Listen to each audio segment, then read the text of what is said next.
Hi everybody, today we'll talk about how to fix or how to solve full storage on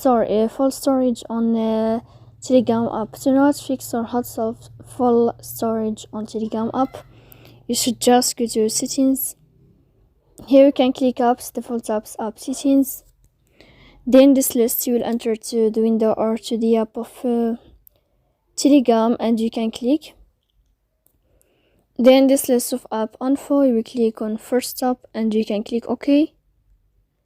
Here we'll enter to the window of storage. Then you can click clear cache.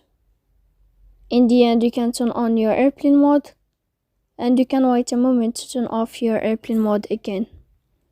So please don't forget to support us by like and subscribe. See you next time in another video, and thank you for your attention and you are watching.